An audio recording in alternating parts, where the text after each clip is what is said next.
네, 안녕하세요. 어르신 70여 분에게 3천만 원의 용돈을 받는 34살 신승준입니다.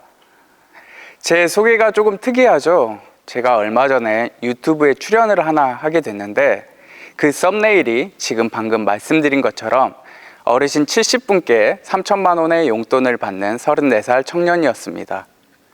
해당 유튜브 조회수가 대박이 터지면서 각종 언론이나 미디어에서 추가적으로 섭외 요청이 왔고 한동안 연락이 끊겼던 애 지인들까지도 연락이 오는 아주 신기한 경험을 했습니다. 근데 제게 이렇게 질문을 오랜만에 연락을 하는 지인들이 저한테 꼭 하나 이 질문을 했습니다. 혹시 어떤 질문이었을까요? 바로 어떻게 해서 그 일을 시작하게 됐고 어떻게 그렇게 많은 돈을 벌 수 있었냐는 질문이었습니다. 여러분도 궁금하신가요? 근데 제가 사실 처음부터 이렇게 많은 돈을 벌 수 있었던 것도 아니고 그리고 제가 잘나거나 똑똑해서 이렇게 많은 돈을 벌 수 있었던 건 더더욱 아닙니다. 본격적인 이야기에 앞서 과거의 제 이야기를 하나 해드리려고 합니다. 저는 중학교 3학년 때 부모님께서 이혼하시고 어머니와 동생과 함께 굉장히 가난한 학창시절을 보냈습니다. 몸이 왜소했기 때문에 학교에서는 따돌림과 학교폭력을 당하기도 했고 공부도 하지 못해서 대학에 당연히 가지도 못했습니다. 그리고 어머니께서 자원입대를 신청하셔서 어쩔 수 없이 간 군대에서는 적응을 잘 하지 못해서 관심병사라는 낙인이 찍혀 불우한 군생활을 하고 말았습니다. 불과 10년 전만 하더라도 이렇게 나라에서 주는 도움을 받으면서 심지어 학창시절 별명은 찌질이었던 제가 어떻게 지금의 모습을 갖게 되었을까요? 오늘 제가 여러분들께 들려드리고 싶은 이야기는 어떻게 이 찌질이가 자신의 인생을 성장시켜서 자신의 인생을 반전시켰는가에 대한 이야기입니다. 저는 앞서 말씀드린 것처럼 공부도 제대로 하지 않았고 그리고 대학에 가지도 못했습니다. 그리고 가난했고요.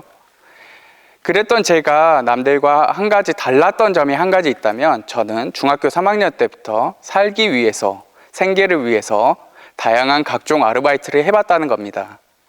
주유소, 편의점, 그리고 식당, 카페, 공장, 공사장, 그리고 술집 같은 아르바이트는 물론이고 밤에 유흥업소에서 웨이터로 서빙도 해봤습니다. 공사장에 출근하기 위해서 새벽 4시 반에 일어나서 인력사무소에 가면 인력사무소 소장님은 저를 딱 이렇게 한번 훑어보시고 너 힘이나 좀 쓸 수 있겠냐?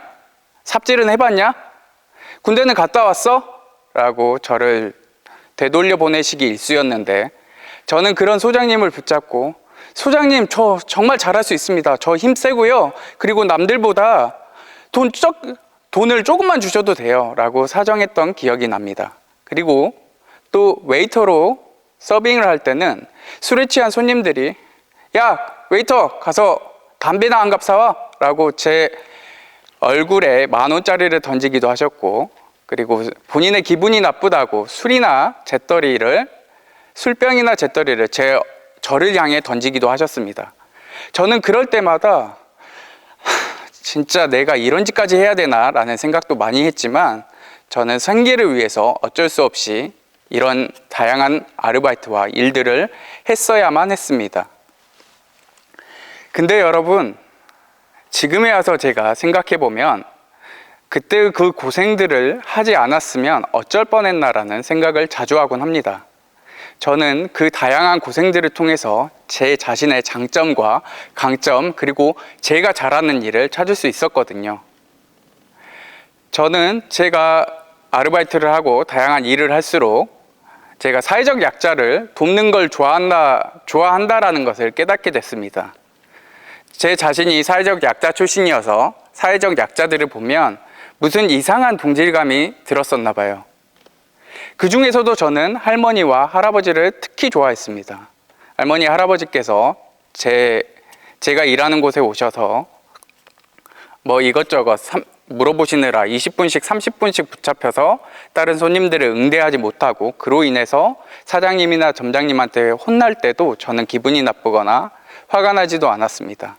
그리고 언제나처럼 할머니 할아버지가 가실 때면 할머니 할아버지 내일 또 오셔야 돼요 라고 즐겁게 배웅해 드렸습니다.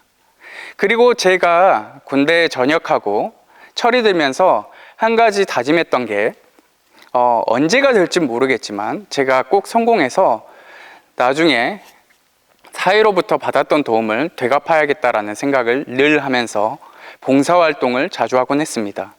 근데 하필 그 봉사활동을 했던 곳이 요양원이었고 저는 그곳에서 치매에 걸리시거나 몸이 아픈 할머니 할아버지들을 자주 접하고 그분들과 함께 생활하게 되었습니다. 그러다 보니 자연스럽게 노인복지라는 일을 알게 되었고 그 일을 시작하기로 했습니다.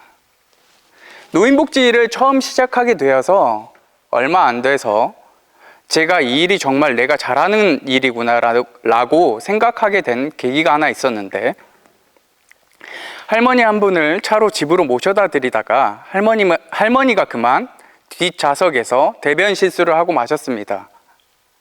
파킨슨에 걸리셨기 때문에 자기 몸이 자기 마음대로 움직여지지도 않았고, 그리고 혼자 사시는 독거노인이셨기 때문에 저는 이 할머니에게 괜찮다라고 말씀드리면서 할머니를 집으로 모셔다 드렸고 화장실에 같이 들어가서 할머니의 뒷정리와 그리고 할머니를 샤워시켜 드렸습니다. 그리고 나서 차에 돌아와서 더럽혀진 시트를 닦으면서 저는 생각을 했습니다. 근데 기분이 나쁘거나 이것이 더럽거나 그러지 않았고 할머니가 그저 내 할머니 같고 안타깝고 슬프기만 했습니다. 저는 그때 예전에 책에서 보던 문구 하나가 생각났습니다. 바로 다양한 경험들을 통해서 내가 잘하는 일을 찾고 그 일에 집중하면 성공은 반드시 찾아온다는 것이었습니다. 저는 드디어 내가 잘하는 일을 찾은 것 같았고 그 일에 한번 집중해 보기로 결심했습니다. 하루 10시간에서 12시간 일요일도 없이 일에 매달린 끝에 저는 7년 만에 결국 사업화에 성공했고 지금은 할머니 할아버지 70여 분과 함께 할머니 할아버지께서 다니시는 유치원인 주간보호센터를 운영하고 있습니다. 또 많은 젊은 분들과 많은 분들에게 영감과 인사이트를 주기 위해서 다양한 경험들을 꾸준히 이어나가고 있습니다. 그래서 앞서 말씀드렸던 유튜브에도 출연하게 된 거고요. 지금까지의 제 이야기가 어떠셨나요? 사실 제가 하는 일 대부분이 치매에 걸리시거나 몸이 아픈 할머니, 할아버지를 상대하다 보니 이른바 말하는 3D 업종입니다. 사람들은 누구나 힘든 일보다는 폼나고 멋있는 일을 하고 싶을 겁니다.